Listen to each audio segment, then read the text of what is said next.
नमस्कार, ANB news देख रहे हैं आप और मैं हूं आपके साथ पल्लवी राजपूत और हमारे खास कार्यक्रम बड़ी खबरों में आप सभी का स्वागत है। आइए रुक करते हैं खबरों का। दिल्ली अब देश ही नहीं बल्कि दुनिया में भी सबसे अधिक प्रदूषित हो गई है। स्मॉग की मोटी परत इस कदर राजधानी पर छाई हुई है कि कई जगहों पर विजिबिलिटी 100 मीटर से भी कम हो चुकी है। ऐसे में अब सवाल उठ रहा है कि क्या अब दिल्ली सबसे लंबा स्मॉग पीरियड झेलने की तरफ बढ़ रही है। दुनिया भर के शहरों के एयर क्वालिटी इंडेक्स आधारित रैंकिंग करने वाली IQAIR के अनुसार मंगलवार को दिल्ली दुनिया का सबसे प्रदूषित शहर रहा। दूसरे नंबर पर चीन का चेंगडू, तीसरे नंबर पर पाकिस्तान का लाहौर रहा है। इसके बाद मंगोलिया और पोलैंड के 2 शहर थे। वहीं 7वें नंबर पर मुंबई, 8वें पर बीजिंग, 9वें पर इटली का मिलान और 10वें नंबर पर इंडोनेशिया का जकार्ता रहा।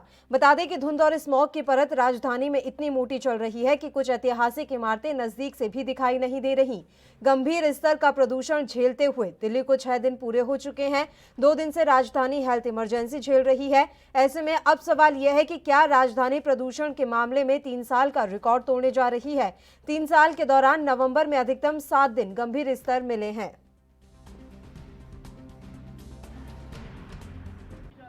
हाँ, डिप्टी जा रहा हूँ। ये धुआं ज़्यादा होने के कारण से आंख में जलन होता है, बहुत परेशानी होता है। सवेरे सवेरे ये बहुत ज़्यादा धुआं धाकर हो जाता है, सांस फूलने लगता है, इसलिए दिक्कत आती है थोड़ा सा हम लोग है, इसलिए हम बोल रहे हैं। तो इस प्रदूषण से बहुत दिक्कत है, सांस लेने में दिक्कत होती है, आंखों में जलन मचती है और गाड़ियाँ भी धीरे धीरे चल रही है बहुत ज़्यादा और पक्षियों को भी प्रॉब्लम है, जिससे हम अपने छोटे छोटे बच्चों को घर में रखते हैं प्रदूषण के चक्कर में। और ये बम पटाखे जो बंद करे हैं बहुत अच्छा काम किया है, इससे प्रदूषण कम होगा।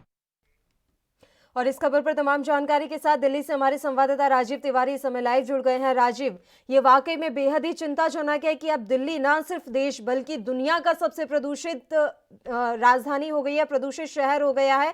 जिस तरह से मंगलवार को आंकड़े सामने निकल कर आए हैं वो बेहद ही खौफनाक है, चिंताजनक है। सरकार का क्या कुछ रुख है इस पर?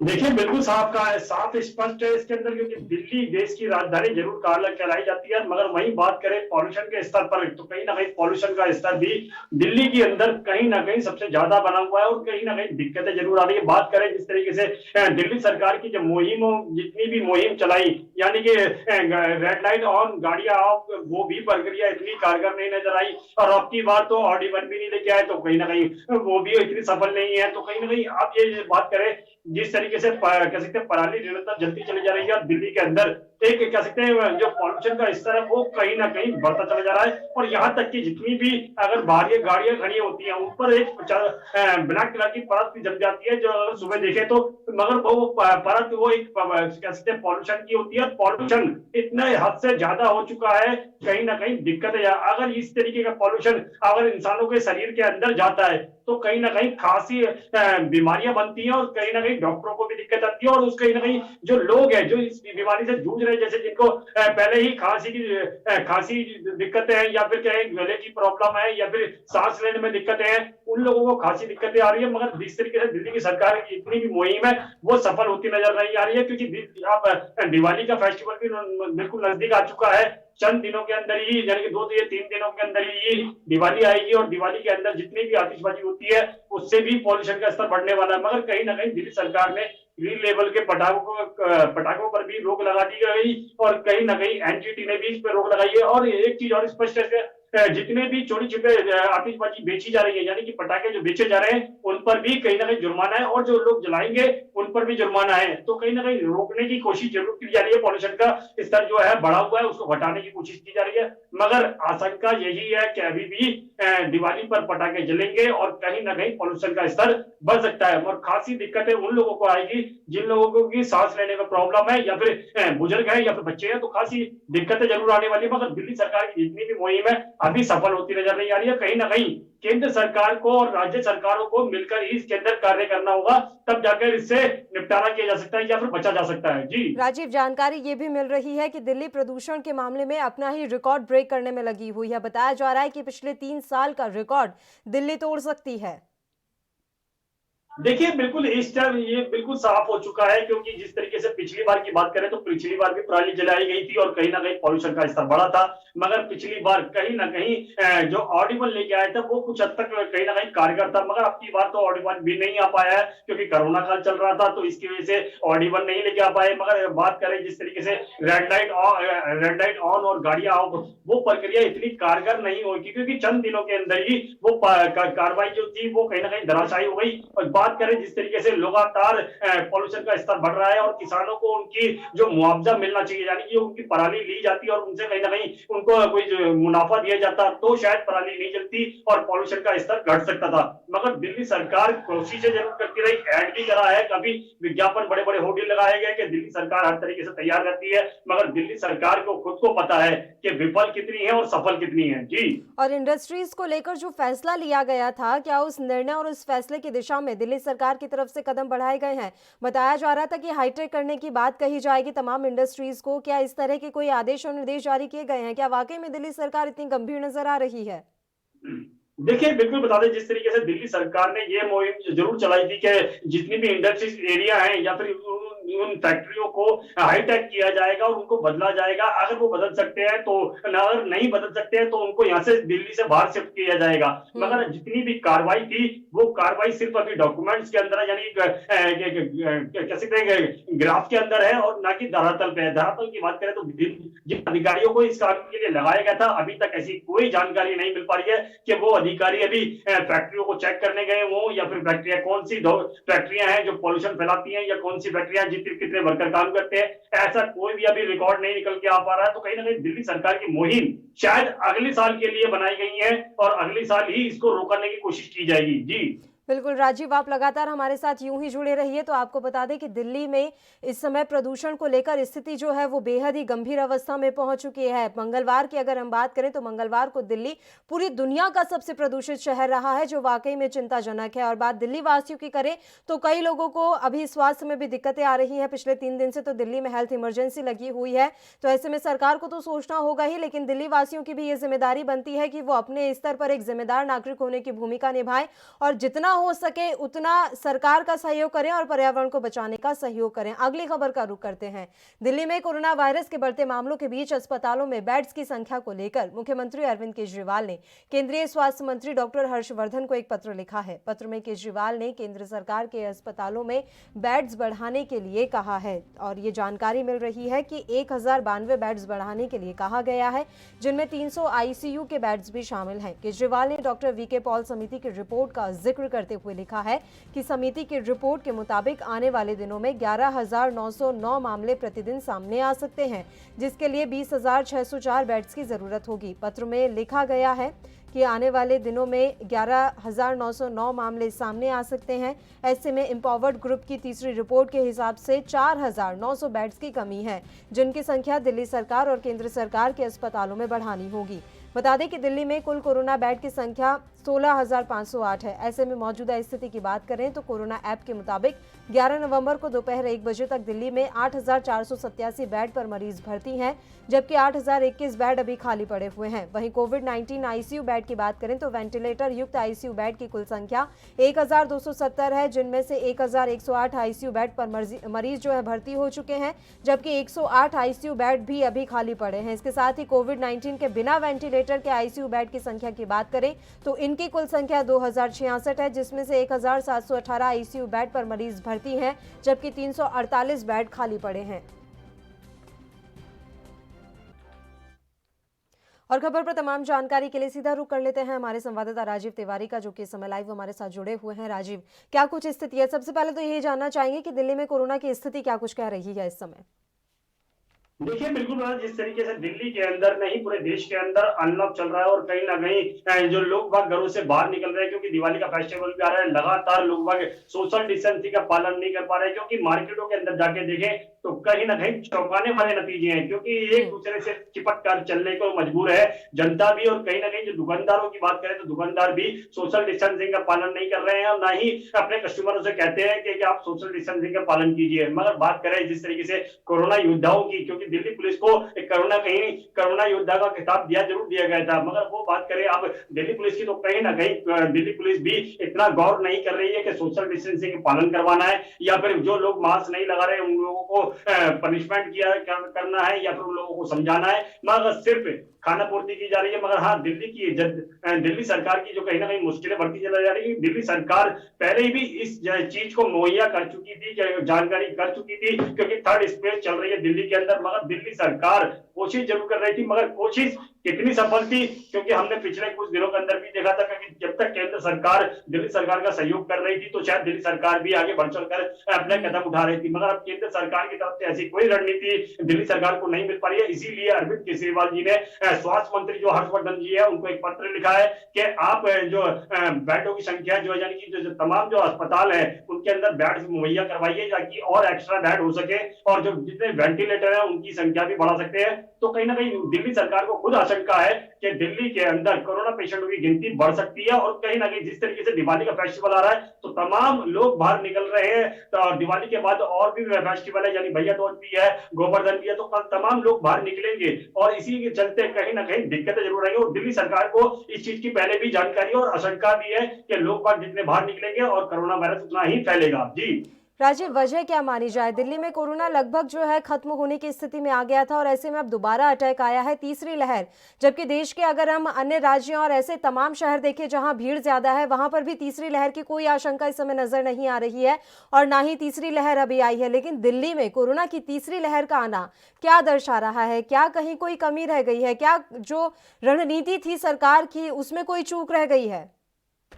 देखिए, एक चीज तो स्पष्ट है, दिल्ली सरकार की जितनी भी रणनीति रही थी मगर वो कहीं ना कहीं विफल क्यों हुई है, वो क्योंकि जितनी भी मार्केटें हैं हर चीज को खोल दिया गया है। मार्केटों के अंदर सोशल डिस्टेंसिंग का पालन कराने वाले जो अधिकारी यानी कि गाइडलाइन के द्वारा चुने गए थे वो अधिकारी नहीं है, इसी वजह से कहीं ना कहीं सोशल डिस्टेंसिंग का पालन नहीं किया जा रहा है। और जब तक सोशल डिस्टेंसिंग का पालन नहीं किया जाएगा शायद इसी तरीके से गिनती बढ़ती रहेगी। मगर बात करें कोरोना योद्धाओं की, यानी कि डॉक्टर हुए या फिर पुलिसकर्मी हुए, वो अपना काम जरूर कर रहे हैं, मगर पुलिस भी अब अपनी इस तरफ नहीं देख रही है, क्योंकि जहां पर सोशल डिस्टेंसिंग की सबसे ज्यादा जरूरत है यानी बाजारों के अंदर, मार्केटों के अंदर, दिल्ली की तमाम मार्केट इस टाइम कह सकते हैं त्योहार के चलते कहीं ना कहीं हाउसफुल चल रही है, यानी कि सीधे सीधे कहें तो लोग बाग एक दूसरे से चिपक कर चलने को मजबूर हो चुके हैं। जब तक जनता सोशल डिस्टेंसिंग का पालन नहीं करेगी तो इसी तरीके से गिनती बढ़ती रहेगी। और दिल्ली सरकार को जो थर्ड स्पेस से बचाने की कोशिश करनी चाहिए थी वो कहीं ना कहीं अब विफल नजर आ रही है, क्योंकि दिल्ली सरकार को कुछ समय पहले ये तो लग रहा था कि कोरोना वायरस जो है वो दिल्ली के अंदर खत्म होता चला जा रहा है, और कुछ हद तक ये भी कह सकते थे कि लास्ट स्टेज चल रही थी दिल्ली के अंदर कोरोना वायरस खत्म होने की। मगर जैसे ही मार्केटें खुलती चली गई हैं, त्योहार नजदीक आते गए हैं, तो कहीं ना कहीं दिक्कतें जरूर आ रही हैं। जनता को भी समझना होगा, दोबारा से सोशल डिस्टेंसिंग पालन करना होगा, शायद दोबारा से ही वही चीज फॉलो करनी होगी, सोशल डिस्टेंसिंग, मास्क और सैनिटाइजर। जी बिल्कुल राजीव, क्या लग रहा है अगर इसी तरह की स्थिति दिल्ली में बनी रही तो आने वाले समय में दिल्ली को फिर से लॉकडाउन का जो है पूरी प्रक्रिया दोबारा से झेलनी पड़ेगी? शायद यही कह सकते हैं। बिल्कुल बिल्कुल सही कहा आपने। दिल्ली के अंदर लगातार जिस तरीके से कोरोना वायरस की गिनती बढ़ रही है, जनता इसी के चक्कर में कैसे जूझती चली जा रही है और जनता एक दूसरे से चिपक कर चलने का मजबूर है, तो लगता नहीं है कि कोरोना वायरस से मुझे दिल्ली को बचा सकते हैं। और दिल्ली के तमाम जितने भी घर हैं या फिर तमाम जितने भी लोग हैं सब कोरोना वायरस की चपेट में आ जाएंगे, और दिल्ली सरकार को कहीं ना कहीं दोबारा से दिल्ली के अंदर लॉकडाउन लगाना पड़ेगा, क्योंकि उनके पास लास्ट ऑप्शन यही रहेगा कि लॉकडाउन लगाना पड़ेगा। मजबूरी यही है, अगर जब तक जनता नहीं जागरूक होगी और जनता के साथ साथ वो अधिकारी नहीं मार्केटों के अंदर आएंगे जो सोशल डिस्टेंसिंग का पालन कराने के लिए मुहैया कराए गए हैं, जब तक तभी यही परेशानी चलती रहेगी। मगर एक चीज गौर है कि दिल्ली सरकार जब तक कड़े कदम नहीं उठाएगी शायद इसी तरीके की परिस्थिति बनती चली जाएगी दिल्ली सरकार के सामने। जी बिल्कुल राजीव, रिकवरी रेट की अगर हम बात करें तो पूरे देश का अगर हम देखें तो रिकवरी रेट काफी अच्छा है हमारे देश का। दिल्ली में इसको लेकर क्या कुछ जानकारी आपके पास है? दिल्ली में रिकवरी रेट की जो परसेंटेज है क्या वो सही स्थिति में है? देखिए बिल्कुल बता दें, जिस तरीके से रिकवरी रेट की बात करें तो दिल्ली के अंदर तमाम सुविधाएं जरूर है, मगर जो तमाम अस्पताल हैं वो कहीं ना कहीं अपने आप से जूझ रहे हैं, क्योंकि सरकारी अस्पतालों के अंदर मुहैया हर चीज मुहैया नहीं हो पा रही है। कहीं ना कहीं जो डॉक्टर है उनकी सैलरी के पीछे भी उनका विवाद चल रहा है दिल्ली सरकार से। यहाँ तक कि जो कह सकते हैं कोरोना योद्धा थे, यानी कि जो मेडिकल डिपार्टमेंट के लोग थे या फिर नर्सेस थी, वो भी कहीं ना कहीं सैलरी को लेकर जूझ रही है। तो कहीं ना कहीं ये जरूर दिक्कतें जरूर है, मगर उसी के चलते टेस्टिंग की प्रक्रिया वो काफी तेजी से जरूर रही है। मगर दिल्ली सरकार को कहीं ना कहीं आशंका महसूस हो रही है कि दिल्ली के अंदर कोरोना वायरस बढ़ रहा है, और उसी के चलते मद्देनजर रखते हुए जो थर्ड स्प्रेड चल रहा है दिल्ली के अंदर, उसको कंट्रोल करने के लिए शायद दोबारा से दिल्ली के अंदर लॉकडाउन लगाना जरूरी होगा। क्योंकि जिस तमाम मार्केटों के अंदर तमाम जगहों पर सोशल डिस्टेंसिंग का पालन नहीं किया जा रहा है, तो कहीं ना कहीं दिक्कतें जरूर आनी है। जब तक जनता जागरूक होगी और सरकार जब तक इसके अंदर कड़े कदम नहीं उठाएगी, शायद यही स्थिति बनी रहेगी दिल्ली के अंदर। जी बिल्कुल राजीव, आखिरी सवाल है, केंद्र सरकार का क्या कुछ रुख नजर आ रहा है? आज केजरीवाल ने पत्र लिखा है, लेकिन दिल्ली की स्थिति हम देख रहे हैं कि पिछले 1 महीने से काफी बदतर होती जा रही है। तो केंद्र सरकार का क्या रुख है? क्या दिल्ली को मदद पहुंचाई जाएगी केंद्र की तरफ से?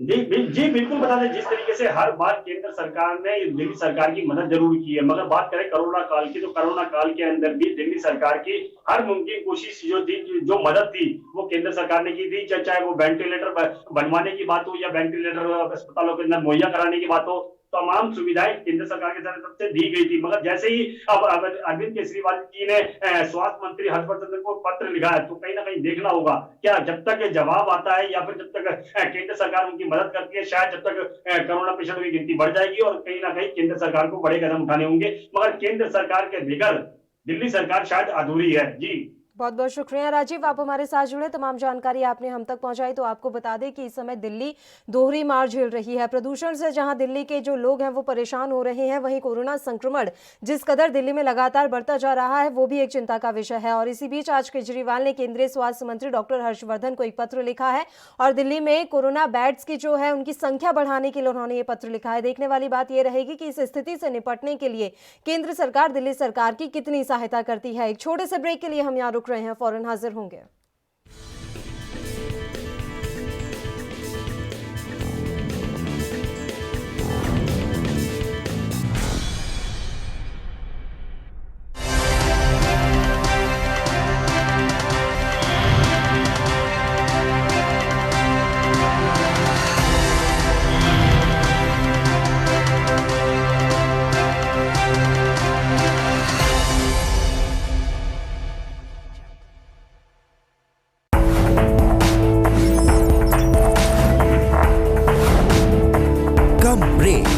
और ज्यादा खबरों के साथ देखिए ANP news in channel number पर।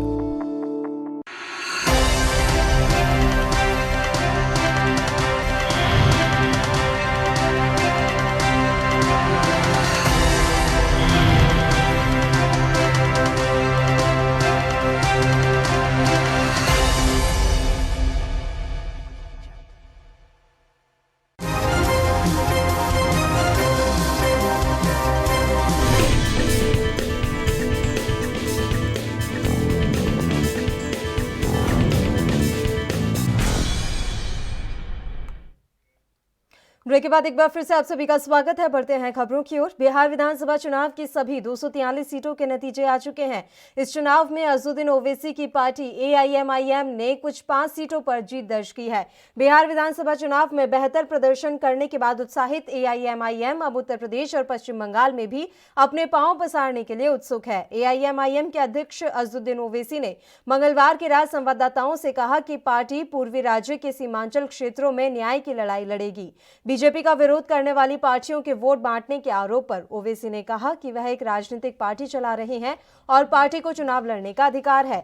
उनसे जब ये पूछा गया कि क्या उनकी पार्टी अन्य राज्यों में भी चुनाव लड़ेगी, तो उन्होंने कहा, आपका मतलब है कि हमें चुनाव नहीं लड़ना चाहिए? आप महाराष्ट्र में शिवसेना की गोद में जा बैठे। क्या किसी ने पूछा कि आप चुनाव क्यों लड़ते हैं?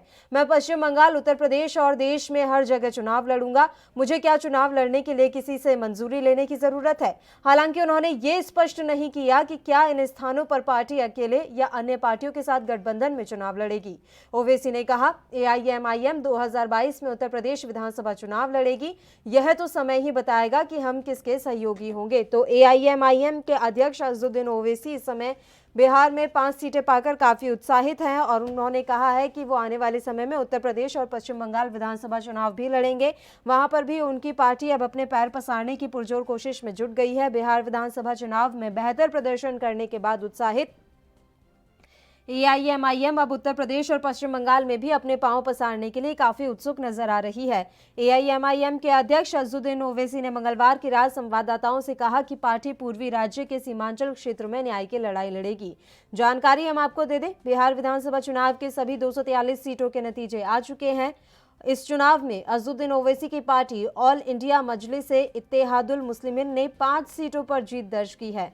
बिहार विधानसभा चुनाव में बेहतर प्रदर्शन करने के बाद अब एआईएमआईएम काफी उत्साहित नजर आ रही है और उत्तर प्रदेश और पश्चिम बंगाल में भी अपने पांव पसारने के लिए काफी उत्सुक नजर आ रहे हैं अजहरुद्दीन ओवैसी। उन्होंने मंगलवार की रात एक प्रेस वार्ता की और इस प्रेस वार्ता में उन्होंने कहा है कि हम उत्तर प्रदेश और पश्चिम बंगाल में भी चुनाव लड़ेंगे। उन्होंने कहा है कि हमारी पार्टी बेहतर प्रदर्शन कर रही है। सीमांचल में 5 सीटें जीतने के बाद उन्होंने साफ किया कि सीमांचल में हमारी पार्टी ने 5 सीटें अपने नाम कर ली हैं।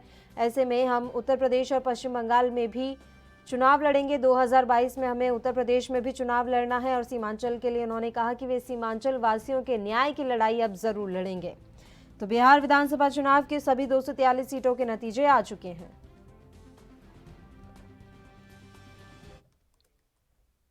और खबर पर तमाम जानकारी के साथ लखनऊ से हमारे संवाददाता पुनीत मोहन इस समय फोन लाइन पर जुड़ गए हैं। पुनीत, आपसे जानकारी चाहेंगे और ये समझना भी चाहेंगे कि सियासी समीकरण क्या कुछ कह रहे हैं। जिस तरह से एआईएमआईएम ने 5 सीटें बिहार में जीत ली हैं, उसके बाद से अजहरुद्दीन ओवैसी काफी उत्साहित है और अब वो कह रहे हैं कि वो 2022 में उत्तर प्रदेश में भी चुनाव लड़ेंगे। सियासी समीकरण कुछ ऐसे लग रहे हैं कि उनको थोड़ा बहुत प्यार मिल पाएगा लोगों का।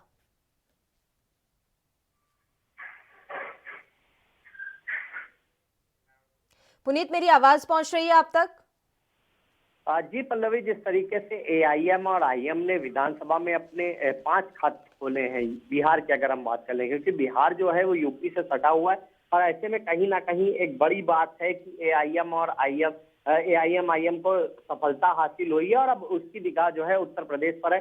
सीधे समझने वाली बात होगी, जिस तरीके से एआईएमआईएम टारगेट की जा रही थी कि बिहार विधानसभा में एक भी सीट नहीं खुलेगी, लेकिन जिस तरीके से सीटें आई हैं और कहीं ना कहीं हौसला बढ़ा है। अब जिस तरीके से अजहरुद्दीन ओवैसी कह रहे हैं कि सीधे तौर पर अब हम आगे आप खुद चुनाव लड़ेंगे, किसी पार्टी का सहयोग नहीं लेंगे, एक बहुत बड़ी बात होगी। लेकिन जिस तरीके से एआईएमआईएम अपनी पैरवी जमा रही है, चाहे वो बिहार हो चाहे वो उत्तर प्रदेश, एक बड़ी बात है और कहीं ना कहीं अन्य पार्टियों को इस बात को समझना होगा कि अब दस्तक साफ हो चुकी है और कहीं ना कहीं अजहरुद्दीन ओवैसी का अब जलवा यूपी और बिहार में भी दिखने लगा है। जी पुनीत, देखिए, जातिगत खेल उत्तर प्रदेश में बहुत होता है। अगर ऐसे में एआईएमआईएम कोशिश भी करती है अपने पांव पसारने की, तो क्या लग रहा है कौन से इलाकों में एआईएमआईएम का दबदबा हो सकता है? देखिए, सीधे तौर पे जिस तरीके से एआईएमआईएम ने अपनी जीत दर्ज कराई है बिहार में, एक बड़ा सवाल है, क्योंकि जो अन्य पार्टियां थी, चाहे हम बीजेपी की बात कर ले चाहे हम अन्य पार्टियों की बात कर ले, लगातार सवाल उठ रहे थे कि एआईएमआईएम जो है वो अपनी जीत नहीं दर्ज करा पाएगी, खाता तक नहीं खोल पाएगी। लेकिन जिस तरीके से कांग्रेस के भी आप परिणाम देख रही हैं, कई ऐसे विधायक हैं जिन्होंने जीत तक दर्ज कराई नहीं है, लेकिन जमानत तक जब्त हो गई, यानी कि इतने कम वोट मिले हैं कि एक बहुत बड़ा सवाल खड़ा हो रहा है कांग्रेस के ऊपर, चाहे वो बिहार हो चाहे वो यूपी का उपचुनाव हो। अगर हम यूपी के उपचुनाव की बात करते हैं तो एक बड़ा सवाल यहाँ पर खड़ा होता है कि सीधे तौर पर यहाँ पर जो विधायकी लड़ रहे थे वो 2000 या 3000 वोट पाए हैं। ऐसा वोट तो प्रधानी लड़ने वाले प्रधान भी ले आते हैं, सभासद ले आते हैं। ऐसे में कहीं ना कहीं कांग्रेस को एक बड़ी मेहनत करनी पड़ेगी। कांग्रेस ने जिस तरीके से बिहार में जेडीयू के साथ गठबंधन किया था,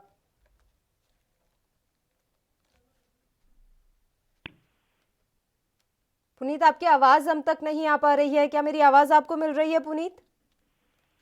जी पल्लवी, अपना प्रश्न दोहराइए।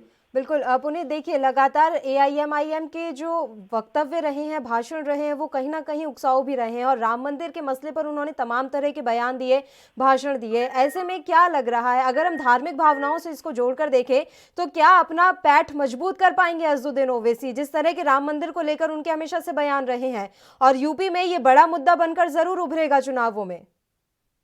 देखिए, सीधे तौर पर कहीं ना कहीं यूपी में जिस तरीके से राम मंदिर को लेकर के चुनाव को लेकर के आहट थी कि राम मंदिर बन गया है और इसका इफेक्ट जो है यूपी बिहार के चुनाव में भी दिखाई देगा, लेकिन एक जिस तरीके से आपने देखा कि बिहार के जो भी वोट है वो हालांकि एनडीए के फेवर में आए हैं, लेकिन जेडीयू ने अपना प्रदर्शन दिखाया और कहीं ना कहीं एआईएमआईएम जो असदुद्दीन ओवैसी की पार्टी है वो एक प्रखर भूमिका पे सामने आई है। जिस तरीके से हम कह सकते हैं कई राज्यों में उन्होंने चुनाव लड़ा, लेकिन वो सफलता हाथ नहीं लगी जो बिहार में हाथ लगी। अब असदुद्दीन ओवैसी खुल करके सामने आया है। उनका साफ तौर पे कहना है कि पार्टी जिस भी राज्य में लड़ेगी, अब बिहार के बाद हम पश्चिम बंगाल में लड़ेंगे, लेकिन अपने दम पर लड़ेंगे और जो भी सीटें आएंगी वो हमारी होंगी। हालांकि कई आरोप भी उनके ऊपर लगे। किसी ने बीजेपी की सीधे तौर पर पार्टी का सहयोगी पार्टी कहा, जो विपक्षी दल है, चाहे वो जेडीयू हो चाहे वन पार्टी, उन्होंने साफ तौर पे कहा कि एआईएमआईएम जो है वो वोट काटने का काम करती है और बीजेपी के सहयोगी पार्टी है। लेकिन असदुद्दीन ओवैसी दावा कर रहे हैं कि हम वोट काटने का काम नहीं करते, हम लोकतांत्रिक अधिकार के तहत राजनीतिक पार्टी है और हम चुनाव लड़ रहे हैं। और जिस तरीके से हमने 5 सीटों पर बिहार में कब्जा किया है, आगे आने वाले उत्तर प्रदेश के चुनाव जो 2022 में होने हैं, हम तैयारी तेज करेंगे और कहीं ना कहीं अपने सिंबल पर अपनी पार्टी पर बिना किसी सहयोग के चुनाव लड़ेंगे। जी पल्लवी। बिल्कुल, तो पुनीत ऐसा माना जाए कि यूपी का 2022 में होने वाला विधानसभा चुनाव बेहद ही दिलचस्प होने वाला है। देखिए, कांटे की टक्कर तो रहेगी, भले ही जो बीजेपी है वो अच्छी स्थिति में है वहां पर, लेकिन अज़दुद्दीन ओवैसी वहां पर अपने पैर पसारने की कोशिश कर रहे हैं। उधर हम देख रहे हैं कि आम आदमी पार्टी से सांसद संजय सिंह किस तरह से लगातार लगे हुए हैं, अक्सर वो अब यूपी में ही पाए जाते हैं। तो ये जो इस तरह की पार्टियां छोटी छोटी आ रही हैं यूपी में, क्या ये समीकरण बिगाड़ने का काम कर सकती हैं? देखिए पल्लवी, सीधे तौर पे बिहार जो है वो यूपी से सटा हुआ है और कहीं ना कहीं यूपी बिहार के लोग एक ही भाषा का प्रयोग करते हैं। थोड़ा बहुत भाषा में डिफरेंस है, लेकिन जो मत है, जो विचार है वो एक ही है। जिस तरीके से एनडीए को बहुमत मिला है, कहीं ना कहीं 2022 की तैयारी अगर हम देखें, ये उपचुनाव जिसमें 7 सीटों पर उपचुनाव हुए थे, तमाम दावे इसमें पेश किए गए, समाजवादी पार्टी की ओर से, बहुजन समाजवादी पार्टी की ओर से, कांग्रेस की ओर से, लेकिन जो रिजल्ट आया है वो बीजेपी के फेवर में है। ठाकुर और ब्राह्मणवाद को भुनाने का पूरा फायदा सपा सरकार उठाना चाहती थी, यानी कि समाजवादी पार्टी उठाना चाहती थी, लेकिन वो भी फायदा उठा नहीं पाई है। और जिस तरीके से कांग्रेस के फेवर में रिजल्ट नहीं आया, कांग्रेस से जो प्रत्याशी 7 सीटों पर उपचुनाव लड़े हैं उनमें से कुछ 2000 वोट पाए हैं, कुछ 3000 वोट पाए हैं, यानी कि 7.25 लाख वोट पाए हैं। कहीं ना कहीं प्रियंका वाड्रा ने बहुत मेहनत करी थी, लेकिन जो गुटबाजी है, जो गठबंधन में लेकर के कमियां हैं, वो कांग्रेस में आज भी हावी है और उसको लेकर के पुनर्विचार करना होगा। जिस तरीके से जो बीजेपी की जीत हुई है, सोचनीय विषय है, क्योंकि बिहार जो है वो यूपी से सटा हुआ है। ऐसे में कहीं ना कहीं अगर बिहार में एनडीए के फेवर में वोट पड़े हैं और जो 7 सीटों पर चुनाव हुए उनमें 6 सीटें बीजेपी के खाते में आई है यूपी में, तो कहीं ना कहीं आज जो दावे पेश कर रहा था विपक्ष की, ब्राह्मण नाराज है, ठाकुर नाराज है और जो कानून व्यवस्था को लेकर के सवाल उठा रहा था, आज उन पर सवाल खड़े हो रहे हैं और कहीं ना कहीं बीजेपी मेन फॉर्म में है। अब ऐसे में अगर असदुद्दीन ओवैसी यूपी में एंट्री मारते हैं और सीधे तौर पर, क्योंकि जो सुहेल देव भारतीय समाज पार्टी है उसके भी 6 विधायक हैं, अगर ऐसे में असदुद्दीन ओवैसी 5 अच्छे विधायक लाने में कामयाब होते तो कहीं ना कहीं दस्तक होगी और ये दस्तक समाजवादी पार्टी के लिए, बहुजन समाजवादी पार्टी के लिए, कांग्रेस के साथ बीजेपी के लिए भी एक बहुत बड़ा चेतावनी का विषय होगी। और ये जो 2022 का चुनाव होना है वो त्रिकोणीय माना जा रहा था, यानी कि भाजपा के बीच, समाजवादी पार्टी के बीच और बसपा या कांग्रेस के बीच होना है। ऐसे में अगर एआईएमआईएम की एंट्री होती है तो कहीं ना कहीं चुनाव जो होगा वो खासा रोचक होगा। अब देखने वाली बात होगी कि यूपी के लोग असदुद्दीन ओवैसी की पार्टी को पसंद करते हैं या नहीं पसंद करते हैं। जी पल्लवी, बहुत बहुत शुक्रिया पुनीत, आप हमारे साथ जुड़े तमाम जानकारी देने के लिए। तो आपको बता दें कि एआईएमआईएम प्रमुख असदुद्दीन ओवैसी ने कहा है कि वो आने वाले समय में उत्तर प्रदेश और पश्चिम बंगाल में भी विधानसभा का चुनाव लड़ते हुए नजर आएंगे। और इसी के साथ बड़ी खबरों में फिलहाल के लिए इतना ही। मुझे दीजिए इजाजत। देश प्रदेश के तमाम ताजा और अहम खबरों के लिए आप देखते रहिए एएनबी न्यूज। नमस्कार।